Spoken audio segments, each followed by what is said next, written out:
बनारस घाट अपनी खूबसूरती के लिए बहुत प्रचलित है, पर घाट के किनारे कई राज लिए बैठे हैं।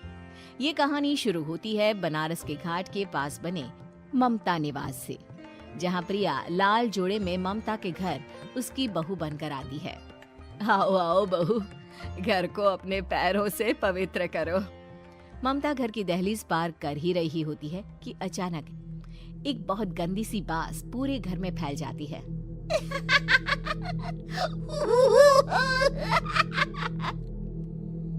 ये बदबू और ये आवाजें, ये कौन हंस रहा है माँ? अब ये पड़ोसी ना हमारे थोड़े अलग से है।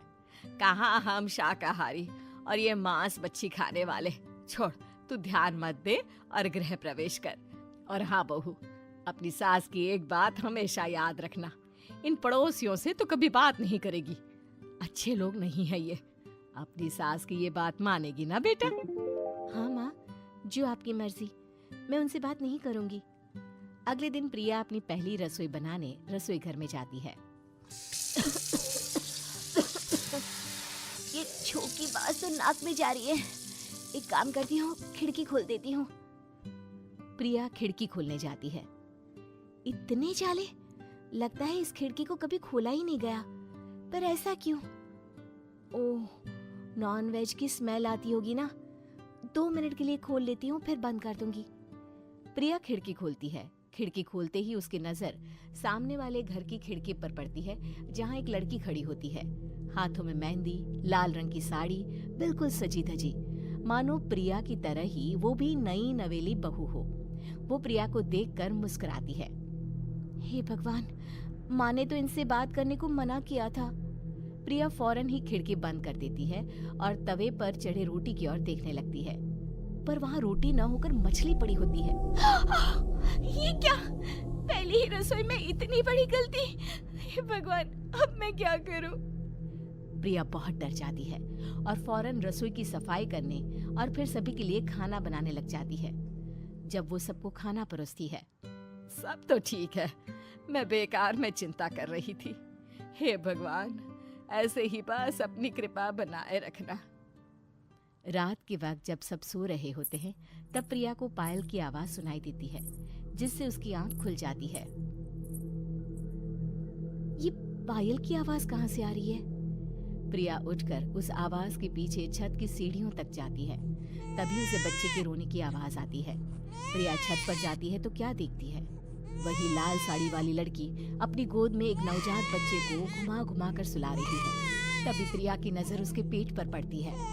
ओह गॉड, ये तो प्रेग्नेंट भी है। सुनिए, बच्चा सो नहीं रहा है क्या? मैं कुछ मदद करूं? नहीं नहीं, आपके घर वालों को अच्छा नहीं लगेगा, मैं संभाल लूंगी। स्नेहा की गोद से बच्चा हाथ मारकर प्रिया की गोद में आने को छटपटाने लगता है। दोनों घर अगल बगल में बने होने के कारण प्रिया उस बच्चे को गोद में ले लेती है। प्रिया के पास आते ही वो सो जाता है। बच्चे का वो स्पर्श रात भर प्रिया भूल नहीं पाती और अगली सुबह वो छत पर कपड़े सुखा रही होती है। तभी उसे एक औरत इशारा करके बुलाती है। स्नेहा कह रही थी बाबू तुम्हारी गोद में आते ही सो गया। मैं गौरी, स्नेहा की माँ हूँ। बहू, घर आना, बाबू को खिला भी लेना। शाम को जब घर पर कोई नहीं रहता, बच्चे से मिलने के लिए प्रिया छिपकर अपनी पड़ोसन के घर चली जाती है और कुछ देर बच्चे को खिलाकर वापस लौट आती है। इसके कुछ दिन बाद ही प्रिया को पता चलता है कि वो माँ बनने वाली है। ममता की खुशी का ठिकाना नहीं रहता।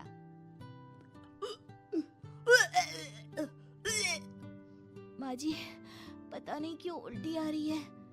प्रिया भागती हुई वॉशरूम में जाती है तो हरे और लाल रंग की उल्टी करती है।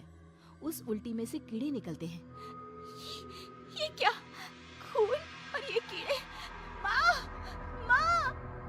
प्रिया की आवाज सुनकर ममता दौड़ कर आती है, पर बेसिन में कुछ नहीं होता। प्रिया हक्की बक्की रह जाती है। ये सब क्या हो रहा है?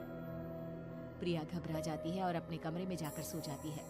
डर के कारण वो इतनी थक जाती है कि उसकी आंख लग जाती है। तब उसे ऐसा लगता है उसके पेट पर मानो कोई बैठा हुआ हो। कौन हो?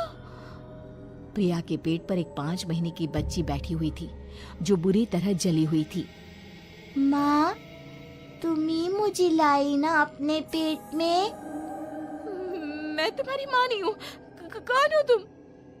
माँ, देखो मैं जल गई बुरी तरह से। 6 महीने पेट में रहने को भी मुझे नहीं मिला। सहला दो ना माँ। बचाओ, बचाओ, माँ! ममता दौड़कर कमरे में आती है। प्रिया की बातें सुनकर वो सब समझ जाती है।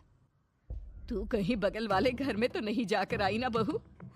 मुझे माफ कर दो, मैं गई थी माँ। उस घर में सब मरे हुए हैं बहू।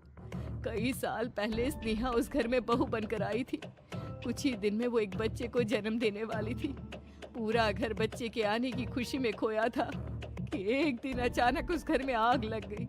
सब बुरी तरह जलकर मर गए। गौरी आज भी दादी बनने का इंतजार कर रही है और इसीलिए स्नेहा ने अपना अजन्मा बच्चा तुम्हारी कोख में डाल दिया। ममता ये कह रही होती है कि पीछे से उसके पैरों को एक बच्चा पकड़ लेता है। दादी, दादी। माँ, स्नेहा की गोद में यही बच्चा था। ये बच्चा कौन है फिर? तेरी मौत है। तेरी भी दादी। जिस चीज का ममता को डर था वही हो गया। ममता निवास के ऊपर मौत ने चादर बिछा दी थी। प्रिया का पेट ऐसे बढ़ जाता है मानो 9 महीने का हो। 2 हाथ उसके पेट से बाहर निकलते हैं। बहू, संतोष को फोन कर, किसी पंडित जी को बुला बहू। प्रिया का पति भागता हुआ घर आता है। ये तो होना ही था माँ। तेरा पाप तेरे सामने आ गया तो तू सह नहीं पा रही है। स्नेहा घर में आग लगी नहीं थी, माँ ने लगाई थी, प्रॉपर्टी की लालच में।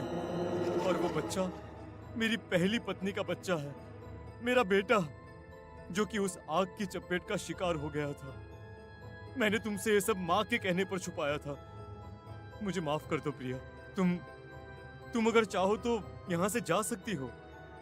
मैं तुम्हें किसी भी बंधन में रखना नहीं चाहता। मेरी शादी हुई है आपसे, मैं आपको छोड़ नहीं सकती, पर उससे पहले हमें स्नेहा, उसकी माँ और बच्चे की आत्मा की शांति करवानी होगी। संतोष और ममता गौरी के घर जाते हैं। अंदर सब कुछ जला हुआ होता है। जमीन पर जली हुई लाशें बिखरी हुई थी। ममता रो रो कर अपने करने की माफी गौरी से मांगती है। प्रिया स्नेहा के घर वालों का अंतिम संस्कार करवा देती है और ममता निवास फिर से आत्माओं के साए से मुक्त हो जाता है।